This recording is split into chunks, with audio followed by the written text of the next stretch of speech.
Shalom, shalom, c'est le frère Chris Mervin du ministère d'achèvement du programme de salut de Dieu pour l'humanité. Je viens vous présenter quel est le fondement de la seconde chevauchée du ministère d'Apocalypse 17. Vous pouvez partager cette vidéo afin que cela puisse servir à d'autres personnes et vous abonner pour avoir plus de contenu dans ce genre. Posez des questions en commentaire si le besoin s'impose. Apocalypse 17 est une prophétie qui s'accomplit en deux volets car il s'agit ici de révéler tout le mystère de Dieu qui est en partie écrit et en non écrit. Alors, lorsque le Seigneur commence à œuvrer ce ministère, il commence à le faire œuvrer aux États-Unis par William Marion Branham, ce qui est la première chevauchée, et ainsi amenant une série de révélations touchant même du premier jusqu'au sixième sceau qui sont contenus dans la parole écrite. Or, arrivé au septième sceau qui est contenu dans la parole non écrite, William Branham ne va pas pouvoir donner d'interprétation car le message de cet honneur était ce qui retenait cela. Mais cela n'a pas été donné pour l'usage des églises, mais pour l'âge de l'épouse, car c'est à l'épouse que cela est réservé, puisque c'est la connaissance de Dieu qui est cachée à l'intérieur. Alors William Branham fait maintenant allusion et montre qu'il y a une promesse de continuité de son ministère qui doit se retrouver en Afrique, et qu'il y a quelqu'un qui doit venir après lui. Or, cette personne qui vient après lui pour continuer ce ministère vient non comme une personne nouvelle, mais comme une personne qui est habitée par la même onction. Car c'est l'onction d'Apocalypse 17 qui est chargée quand il a dit à la voix du septième ange. Donc cette onction est chargée de faire connaître ainsi le mystère. Ainsi il va dire, je chevaucherai encore à nouveau. Donc étant cette même onction qui était en lui, revient maintenant en scène au travers d'un autre homme pour pouvoir nous amener maintenant dans la révélation. Et nous avons eu un signe apparu à Nairobi au Kenya qui va attester de cela, nous montrant en réalité le cheval en équitation, donc qui montre la seconde chevauchée qui a été prédite par William Marion Branham. Ainsi, c'est au Cameroun et au travers de la personne du prophète major, lui Brahmana Massok, qui a été choisi parmi les membres du corps épouse comme porte-parole pour pouvoir trompeter ainsi ces mystères et nous amener dans la profondeur de la parole de Dieu, connaissant tous les mystères.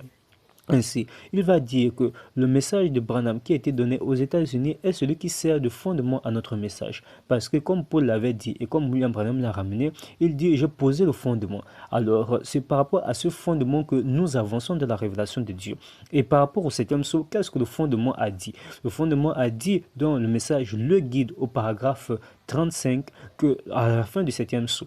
Donc, lorsque le septième sceau devrait être brisé, nous devons savoir qui est Dieu, ce qu'il est, comment il vit, quelle est sa nature, quel est son être jusqu'à sa couleur et comment faire pour aller vers lui. Le septième sceau révélé au Cameroun déclare que en réalité l'homme est le mystère caché de Dieu de tout temps parce qu'en réalité c'est l'homme qui est Dieu. Étant celui en qui abrite la plénitude de la divinité. Et ce n'est pas tout homme qui est Dieu car c'est ceux qui sont mâles et femelles, c'est-à-dire père et fils, car ils sont faits à son image et à sa ressemblance. Ceci nous fait comprendre une chose, que quiconque alors à ce jour veut prêcher l'évangile de Dieu et n'ayant pas la révélation du septième sceau de silence qui contient la révélation de Dieu ne peut pas prêcher un véritable évangile qui soit capable de donner le salut car ce sceau révèle la pleine divinité. Donc de savoir qui est Dieu et qui est Jésus-Christ. Or, qui est Jésus-Christ aujourd'hui? Le message de cet honneur et de septième sceau vont révéler que celui qui est Christ aujourd'hui n'est autre que le corps épouse, car c'est la forme que Christ prend dans ce jour dans lequel nous nous trouvons. Alors, Christ, l'épouse, est le huitième messager. Mais la particularité, c'est que comme les membres n'ont pas tous la même fonction, il s'est choisi une personne pour faire office de bouche, qui est le prophète major, lui, Brahmana Massok. Oui, mes frères, oui, mes sœurs. Et c'est ainsi que le ministère d'Apocalypse 17, qui a commencé son œuvre aux États-Unis, vient s'achever maintenant en Afrique, qui est la fin de la course de la dispensation du salut pour les gentils.